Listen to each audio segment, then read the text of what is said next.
मसीह में प्रियो, जय मसीह की। आज मैं आप लोगों के बीच में लेकर आया हूँ एक परमेश्वर का संदेश। वो है चिंता करके अपने समय को बर्बाद ना करें। तो मेरे प्रियो भाइयों और बहनों, आप सबको ये चिंता करके अपने समय को बर्बाद ना करने के संबंध में एक हम बाइबिल की एक घटनाओं को आपके पास हम प्रस्तुत करना चाहता हूँ। मत्ती रचित सुसमाचार उसका 4 अध्याय का 18 और 19 पद में हम लोग देखते हैं कि प्रभु यीशु मसीह का प्रथम चेला जो पतरस और अंद्रियास दोनों भाई अपने पिता के साथ वे लोग गलील के झील में मछलियां मार रहे थे। प्रभु यीशु मसीह उस गलील की झील के किनारे होकर के जा रहे थे, तो उन्होंने उन सबको बुलाया, बोला कि मेरे पीछे हो लो, तुम्हें मनुष्य पकड़ने वाले मछुए बनाऊंगा।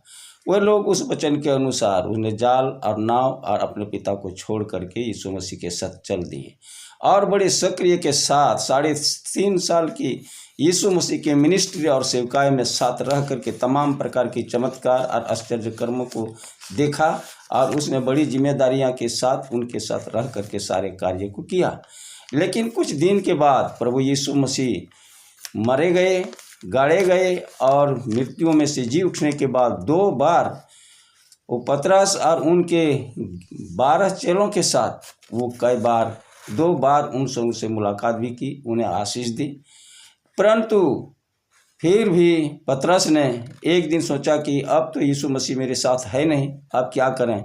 फिर उसने अपने पुराने जाल को लेकर के फिर वो मछली मारने का अपना पलायन बनाया और अपने संगी सेवकों से संगी चेलों से कहा कि मैं मछली पकड़ने जाता हूँ। उन्होंने कहा मैं भी आपके तेरे संग हम लोग भी जाएंगे।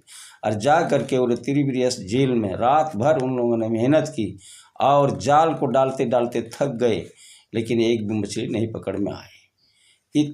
सुबह होते ही यीशु मसीह उनके सामने दर्शन दिया। उन्होंने नहीं पहचाना। उसने कहा कि आप लोग के पास कुछ खाने को है? उन्होंने कहा मेरे पास कुछ खाने को नहीं है।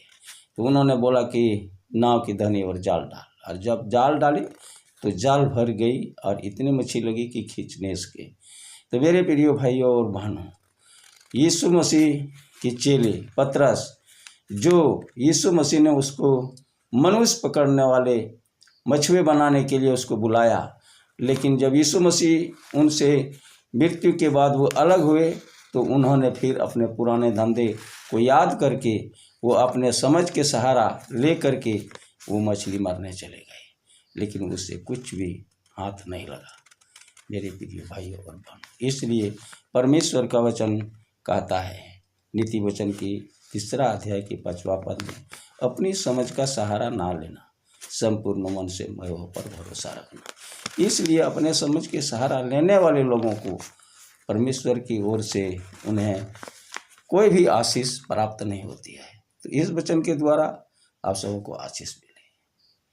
वचन को अच्छा लगा तो लाइक और सब्सक्राइब करें और कमेंट करें कि इसके द्वारा हमने क्या सीखा। अंत में मेरे ओर से आप सबों को जय मसीह, आमीन।